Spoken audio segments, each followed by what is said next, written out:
prendre le temps de préparer ici. Non. L'Éternel a voulu que nous mangions les azimes pendant 7 jours. Pendant 7 jours. Les azimes pendant 7 jours. Ok? Ok? Le séjour des Israélites en Égypte avait duré 430 ans. Ce n'est pas seulement en Égypte, c'est de Canaan à Égypte. C'est ça qui fait 430 ans. Le jour même où prenaient fin les 430 ans, c'est-à-dire la même période, la même saison, le printemps, dans le mois Abib, quand ils étaient rentrés, le même moment, la même période, le même jour, ils ont été délivrés. Cette nuit durant laquelle Yahweh a veillé pour les faire sortir d'Égypte doit être pour tous les Israélites une veille pour Yahweh, pour leur génération, pour vos générations. Le verset 43, prescription concernant la Pâque, le Pessah. Les prescriptions, je vous ai déjà lu certaines prescriptions, voilà encore d'autres. Yahweh dit à Moïse et à Aaron, voici le rituel de la Pâque. Aucun étranger n'en mangera, aucun étranger. Esau ne peut pas manger le Pessah. Je suis désolé. Esau ne peut pas manger le Pessah de l'Éternel. Ok? Aucun étranger n'en mangera. Mais tout esclave acquis à prix d'argent, à moins que l'esclave a été acquis à prix d'argent, la personne a été acquis à prix d'argent, il ne peut pas célébrer le Pessah. Donc vous ne pouvez pas inviter Esau à célébrer le Pessah. Vous ne pouvez pas inviter les faux blancs à célébrer le Pessah. Non. C'est là vous savez qu'ils ne sont pas les Israélites. Ils ne sont pas les Israélites. Ils ne sont pas les Juifs. Ces faux blancs, ces faux Juifs, ils ne sont pas les Juifs. Ok? Mais tout esclave acquis à prix d'argent. Ok? Parce que cette loi a été donnée aux Israélites. Aux Israélites. Donc les gens des autres nations, ils ne pourront pas. Ils ne peuvent pas. Quand tu l'auras circoncis, et même s'il est acquis à prix d'argent, il doit être circoncis. S'il n'a pas le prépuce coupé, il ne peut pas célébrer le Pessah. Ok? Il dit, quand tu l'auras circoncis, pourra en manger. Le résident et le serviteur à gage n'en mangeront pas. Vous avez vu? Le résident et le serviteur à gage n'en mangeront pas. Et ça ne peut pas manger. Les Édomites ne peuvent pas manger. C'est ce que l'Éternel a prescrit. On la mangera dans une seule maison. Une seule maison. Et vous ne ferez sortir de cette maison aucun morceau de viande. Pour les rebelles. Parce que le nègre, il veut toujours faire quelque chose. Il veut toujours tenter l'Éternel. L'Éternel va vous tuer. Il va vous détruire. C'est la mort. Vous n'en briserez aucun os. Ça veut dire que vous ne pouvez pas ouvrir le Pessah. C'est ce que je vous ai dit. Vous ne pouvez pas ouvrir le Pessah. Parce que si vous l'ouvrez, vous savez que vous cassez déjà la côte. Soit si vous l'ouvrez par l'anus, vous cassez déjà l'os qui est vers l'anus, etc. Ok? Ou l'os qui est vers la queue. Parce qu'à Mashiach, on ne lui a pas brisé les os. Ok? Il représente le Pessah. Ok? Il dit, vous n'en briserez aucun os, aucun, que ce soit la colonne vertébrale, que ce soit les os des pieds, rien de tout ça. Toute la communauté d'Israël la fera. Toute la communauté. Il n'a pas dit la communauté des chrétiens. Si un étranger en résidant chez vous veut faire la Pâque pour Yahweh, ok, virgule, tous les mâles de sa maison devront être circoncis avant qu'il ne se lève. Supposons on a un frère qui vient de la Côte d'Ivoire, chez les frères qui sont au Bénin, supposons, qui veut célébrer, forcément, il doit se rassurer que tous les membres de sa maison sont circoncis avant qu'il ne mange le Pessah, avant qu'il ne célèbre le Pessah avec vous. Ok? C'est un Israélite, mais il est étranger. On le regarde comme un étranger. Ok?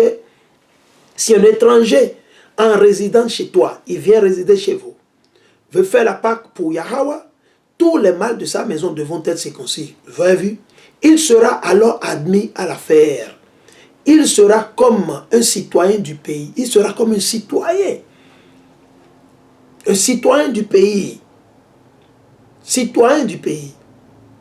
Ok? Mais aucun incirconcis ne pourra en manger. Pas d'incirconcis. La loi sera la même pour le citoyen et pour l'étranger en résidence parmi vous. Tous les Israélites firent comme Yahweh l'avait ordonné à Moïse et à Aaron. Ce jour-là même, Yahweh fit sortir les Israélites du pays d'Égypte selon leur armée.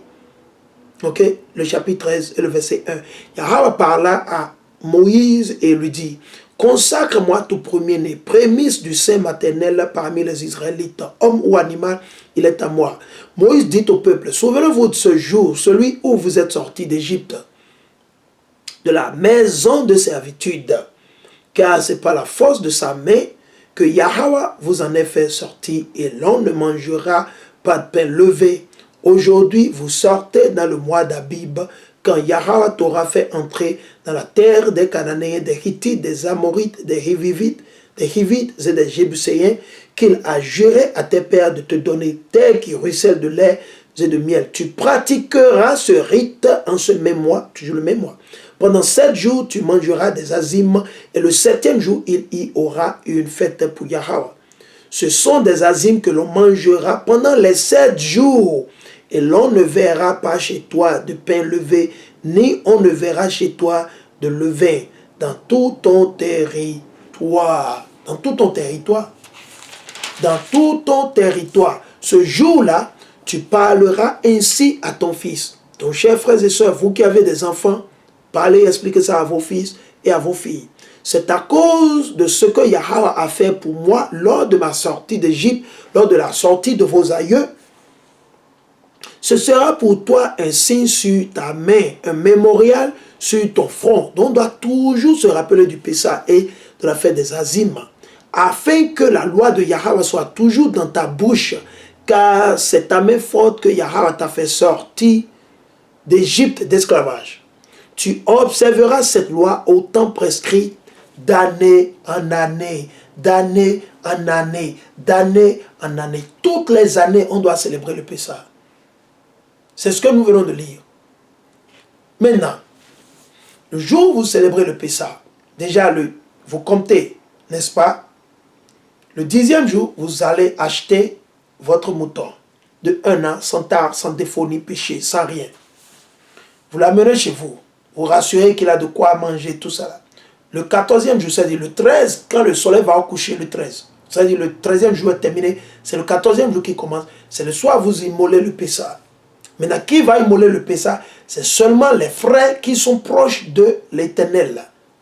Si vous n'êtes pas sérieux dans la vérité, vous ne pouvez pas immoler le Pessah. Vous devez laisser un autre frère qui est plus proche, qui est plus sérieux que vous, immoler.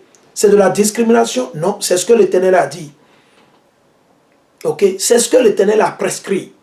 Quand vous allez dans 1 Corinthiens, le chapitre 5, et le verset 7 jusqu'à 8 ou 9, vous allez dans 1 Corinthiens, le chapitre 11, tout le chapitre parle de ça. Si vous mangez, vous célébrez indignement, l'Éternel, il va vous détruire. Il va vous rendre malade. Il peut vous tuer. L'Éternel peut vous exterminer. Voyez, donc on ne veut pas que vous périssiez. Raison pour laquelle nous avons mis le temps pour pouvoir l'expliquer, pour vous donner tous les détails. Ok? Si vous êtes adultère, vous continuez toujours à pratiquer l'adultère, l'idolâtrie. Vous ne pouvez pas célébrer le Pessah. Vous pouvez le reporter pour le 2e mois. Il va falloir vous purifier. Comment vous purifier? Pas de péché. Obéissez, mettez en pratique les lois et les commandements de Dieu. Pas plus ni moins. Vous devez vous purifier avant de célébrer le Pessah. Ok? Vous devez vous purifier. Au moins 6 jours d'avance, vous devez vous purifier. Vous devez vous repentir. Sortir du péché. Vous devez être propre, saint, séparé. Vous ne pouvez pas être chrétien et célébrer le Pessah de l'Éternel. Non. Vous ne pouvez pas être musulman et célébrer le Pessah de l'Éternel. Non. Vous ne pouvez pas aller voir les charlatans, les gris-gris-man. Vous allez voir les christianistes et célébrer le Pessah. Non, vous ne pouvez pas. Je suis désolé. Ne célébrez pas. Parce que vous n'êtes pas encore prêt. Vous ne vous êtes pas encore purifié.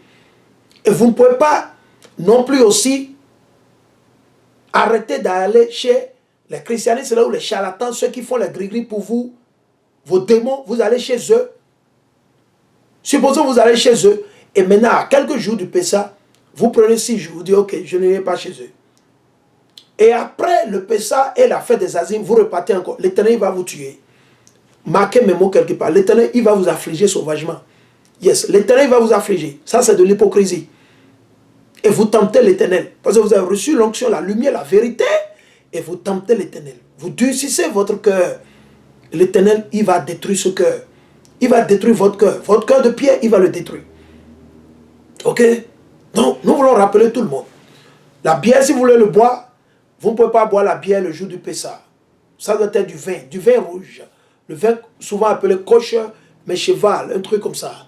Je vais essayer de poster quelques images, quelques noms des vins que vous pouvez boire. Ok, quelques images et quelques noms des vins que vous pouvez boire. Ok, nous voulons rappeler tout le monde. Rassurez-vous que c'est des vins sans levure ou levain. Vous allez dans les magasins, dans les supermarchés ou dans les marchés, demandez à ceux qui, ok, nous cherchons des vins kosher ou des vins qui n'ont pas de levure ou de levain. Maintenant, durant les 7 jours des azimes, nous recommandons, nous conseillons à tout le monde de boire rien que du vin. Rien que du vin. Vin qui n'a pas de levure. Vin qui n'a pas de levure. Rassurez-vous que c'est du vin kosher. Mais cheval, rassurez-vous. Rassurez-vous. On l'a répété maintenant. Facebook est témoin avec nous. L'Éternel, il est témoin. Les frères qui sont en ligne, ceux qui vont, ils seront témoins. Les uns, ils sont témoins. À moins que vous savez que cette bière, c'est fait, vous savez sûrement que c'est fait sans levure, sans levain, il n'y a pas dedans. Vous pouvez boire. Mais le jour du Pessah, pas de bière. Vous savez pourquoi? On doit célébrer ça avec le vin. Parce que le vin représente le sang de Hamashiach. Quel vin? N'importe quel vin? Non. Les vins qui n'ont pas de levure ou de levain. Alors sur ça, nous bénissons l'Éternel. Nous sommes sûrs que cette édification vous sera servie. Maintenant, nous avons adressé les deux côtés en français. Nous avons adressé, premièrement, dans la première vidéo de 2 heures, presque 2 heures, c'est 30 minutes ici, 2 heures. Ok? Nous avons adressé quoi? L'histoire du Pessah. Nous avons lu ici un peu là-bas, c'est là-bas pour rappeler tout le monde que le Pessah, c'est pour la nation d'Israël. Et dans cette vidéo, nous sommes allés en détail sur les prescriptions et les coutumes, le rituel du Pessah, les coutumes et les prescriptions. C'est important. Parce que si on ne suit pas ces rituels ou ce rituel ou ces coutumes, le Pessah sera annulé. Donc, chers frères et sœurs, nous vous exhortons. Si vous avez des questions, il y a des parties qui vous sont floues, il faut nous contacter le plus vite possible. Mais nous exhortons tout le monde à aller regarder cette vidéo. Prenez note, regardez cette vidéo, lisez. Prenez note, regardez la vidéo. Prenez note, lisez.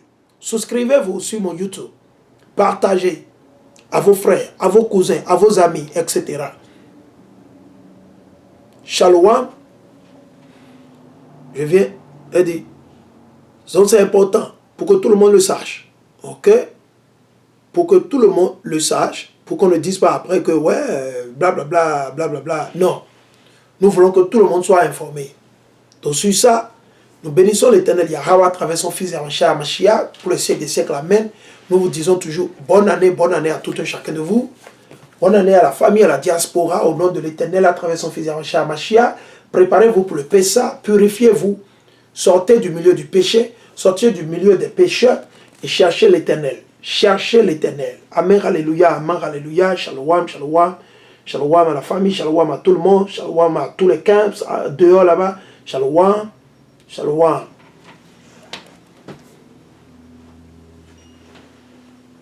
Shalom, first and foremost,